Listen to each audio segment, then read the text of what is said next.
Welcome to Jason's Jewels. I am your host, Jason Alexander. And today we are going to talk NASCAR as the season has ended and Kyle Larson is your 2025 NASCAR Cup Series champion. Well, the race was in Phoenix this past weekend, and the championship four of Denny Hamlin, Chase Briscoe, Kyle Larson, and William Byron were battling it out to be named the champion of the 2025 NASCAR season. Denny Hamlin led the most laps on Sunday, but Denny lost his race and the title in the last remaining laps after a caution was brought out by William Byron that caused everyone to hit pit road. Denny Hamlin took 4 tires, Kyle Larson took 2 tires, and this allowed Kyle Larson to lead the pits before Denny and gain an advantage on the track by being ahead of him on the restart of the last 2 laps. Now, Larson has never lost that advantage and finished third in the race ahead of Denny Hamlin, allowing Kyle Larson to become a 2-time champion while Denny Hamlin still has 0. With Larson as your 2025 champion, everyone and their mama feels bad for Denny Hamlin because he did not get the win for his father, which he made clear that he was racing for. This is an interesting case study in psychology because Denny Hamlin is one of the most despised drivers on the track. But people threw their hate for Denny away, and everyone, for the most part, actively rooted for Denny to get that win for his father. Now, we all know how good of a driver that Denny is, and yet he still does not have that elusive NASCAR Cup Series championship to put on his Hall of Fame resume. I do think that NASCAR fans had some empathy for Denny's situation, as it was no secret that his dad was not doing well health-wise, as Denny made it clear he wanted to win 60 races so his father could see it, and he also wanted to win a title so his father could see that as well. It was a heartbreaking way for Denny to lose, and when he was quoted as saying he didn't know if he would race again because his fun meter was pegged, well, felt that shit. You know what I'm saying?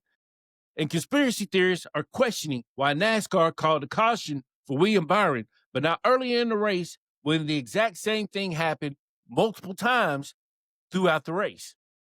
Now, did NASCAR do what they could on their part to make sure Denny didn't win a championship because he is suing NASCAR? Or was this simply an act out of driver's safety? Who knows and who will ever know? Either way, it was not a good look for NASCAR. And with the way the fans have been rebelling against the sport all year long, well, this don't help it out either. The problem is that the way NASCAR runs its business, would anyone be surprised if they did call a caution to hinder Denny's chances of winning the title? I know my answer. Anyways, give me a drink real quick. Anyways, now that the season is over, I have a bit of a rant about NASCAR. You see, I am 51 years old, and I have been a NASCAR fan for damn near 25 years. And NASCAR fans have complained about this sport from the time I started watching it until where we are now. And let me say this, NASCAR fans complaining are louder now than ever been before.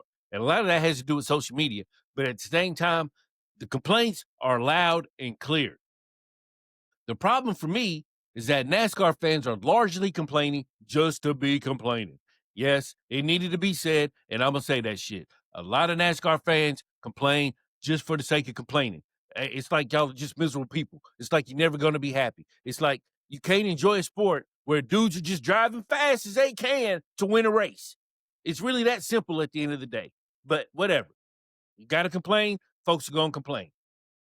Anyways, all year long and for the past year, folks have been complaining about how awful the next gen car is and how it races. And I get that. I'm with you. The car is hard to pass, as you don't see a lot of passing these days in the races. And it turns these races into gas-saving track position races instead of just racing. So I get it. The car sucks. It needs some work. They either need to scrap it, get another one, or they need to make some modifications to it, or modify the rules to make that car run better on all tracks instead of just some. Because I'm going to tell you, on the intermediate tracks, the car runs fine, and it gives it some great racing. But we only get that on the intermediate tracks. We don't get it on the super speedways. We don't get it on the short tracks. And something needs to be done about that because we are accustomed to good short track racing and we are accustomed to good speedway racing. Truthfully, for a while, the intermediate tracks were the ones that were the crappy tracks, as a lot of the intermediate tracks like Chicagoland, Kentucky, they don't exist anymore. And those are 1.5-mile tracks. So kind of missed the mark with this car because those 1.5-mile tracks that we used to have would provide good racing with these cars that we have. So my complaint, since everybody's in the business of complaining, my complaint is figure out which cars run good, figure out how the cars run good on super speedways and use those cars and use those rules. Figure out which cars, tires, and horsepower setup run good on the short track and use them on the short track. This really is not a complicated fix. You understand what I'm saying? These guys, they got enough data. They know enough to know which cars run well on which tracks, why, and how. So incorporate that into the races and give us good racing. That's all we're asking. We just want to see some good racing. If we're going to see dudes driving around on the track doing 170, 180 miles an hour, we want to see racing. We don't want to see them doing that like they're on I-65 and going down the highway. We want to see racing. We want to see passing. We want to see all that. And we're not seeing that now. Why? Because this car does not allow that. So again, when people complain about the next gen car, I am with you. I absolutely 100% agree with everything that everybody says about the next gen car. And it shouldn't be complicated to fix this. But that's not what folks are complaining about anymore. At the beginning of the year, that's all folks complain about. By the end of the year, all everybody was crying about was the scoring format. And I'll be honest, I don't care about the scoring format. I don't care at all. Now, I do care if y'all take it back to the Winston Cup days and y'all take it back to the Winston Cup days of scoring because that scoring system is ass. It is ass. Absolutely ass. And a lot of y'all that are calling for the Winston Cup scoring probably don't remember, probably ain't old enough to remember how bad that scoring system was. I feel like some of y'all are falling for the nostalgia when you shouldn't be. Folks are complaining louder and harder about that format than folks have ever complained now. But I'm here to tell you, nobody liked that format in 2003 when Matt Kenseth won one race and won the championship. Folks were heated, including me, including this guy right here. I don't want to watch somebody win one race and be called a champion at the end of the damn year because they were good enough to finish in the top 10 all year long. That ain't racing. I don't want to see dudes winning in the top 10 be the champion. I want to see you win. If you are a champion, win the damn race. That's what it's for. What's the point of having winners of the race if you don't have to win races to be the damn champion? Got my blood pressure all worked up talking about that dumb shit. Folks say they want to award the most consistent driver. Yeah, well, you know what? When Bubba Wallace wins a title while winning one damn race all year long, I don't want to hear y'all say shit. I want to hear you say nothing. And you know what I'm going to do? I'm going to tap dance all over the place. Because when Bubba Wallace wins the championship and he does it in bullshit fashion, I don't want to hear y'all complaining about it was a bullshit title. I don't want to hear y'all saying it was a bullshit championship. But you know what you're going to do? You're going to say that dumb shit. You know why? Well, we all know why. We know why. But it ain't going to be because of the damn scoring format. So, by all means, do not go back to that sorry-ass Winston Cup scoring system format. Now, this is not me coming up with a quick fix on what you need to do to make the scoring format better. This is me saying, don't choose that one.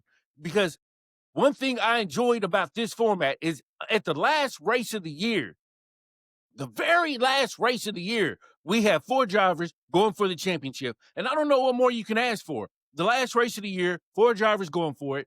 Boom. Let's have that or something close to it or something similar to that. You understand what I'm trying to say here?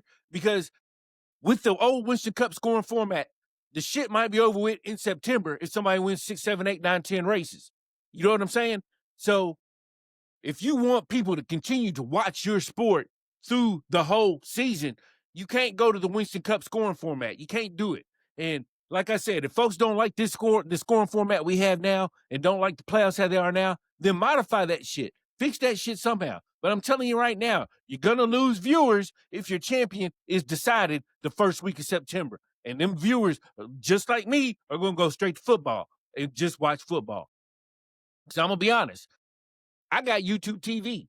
So this season, I had NASCAR race on and I had football on, and I was happy. I had my multi-view going and everything was working perfectly. But I'm here to tell you right now, if y'all switch and we got these champions decided in September, folks are gonna leave and they won't be back until next year. So as y'all can see, I don't like that scoring format. I do not like the Winston Cup scoring format, but I fear that's where we're headed. And if we're headed that way, then so be it. Will I still watch? Yeah, I'll watch, but I'm not gonna care as much because the drivers ain't gonna care as much. You know, if you're a driver and you know you don't have to win to make the playoffs, but you got a car that's good enough to finish in the top 10, you're going to finish in the top 10, you're just going to drive around. Yeah. Oh, yeah, this is great. This is so cool. I got a top 10 car again. I'm going to win the championship without ever winning a race. Don't do it, NASCAR. Don't do it. Don't go to the Winston Cup scoring format. Please don't. Please don't do it. But if you do, I guess I'll still be there. I guess I'll still be watching. You know, I'm not like some of these other fans who are like, I'm gone and I ain't never coming back. I like cars that go fast, and I like cars that go fast too much. And maybe I need to start watching Formula One or the Indy series or some of the other series they got going on to appease myself. But at the end of the day, man, I want to see a whole season full of racing. And at the end of the day, I want to see the last race determine who the champion is going to be. I don't care how you do it. I don't care how you get there.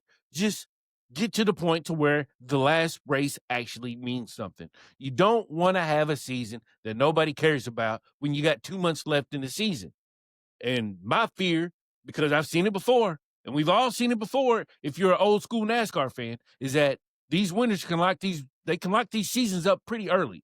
And once the season's locked up, there's nothing else to watch. And there's no reason to watch. So for all the folks out there that are saying go back to the old school scoring way, be careful what you wish for.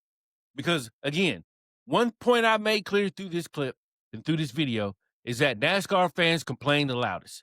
And well, all I got to say is, you know, when we get bullshit results from a bullshit scoring format, then there's just gonna be bullshit all over the place. So it's gonna be what it's gonna be. Either way it goes, though, I will be a true NASCAR fan through and through. I'll still watch. I'm definitely still gonna play my NASCAR 25 game. If you're not playing NASCAR 25, I don't know what you're doing. If you like a good racing game, that's the game you need to be playing. If you like NASCAR, you're not gonna find a better game on the market right now. So by all means, I know it's a shameless plug for NASCAR 25. I'm not getting paid for it, but it's a quick commercial. It's a dope ass game. Go buy it, play it, enjoy it. Hey, have a blast. But anyways, my blood pressure's up enough for the day. That's all I got for my NASCAR speech, my NASCAR rant, my NASCAR soliloquy, whatever you want to call it. I hope you enjoyed it. At the very least, I hope you tuned in to watch it. But anyway, that's all I got for that right now. You know, I'm going to get off of here. I'll be back talking football, maybe a little baseball later on. But I'll be back later on. This is all I got for the NASCAR 2025 season. We'll see what happens next year when they make these changes going forward. But anyway, that's all I got. Y'all be easy. Peace.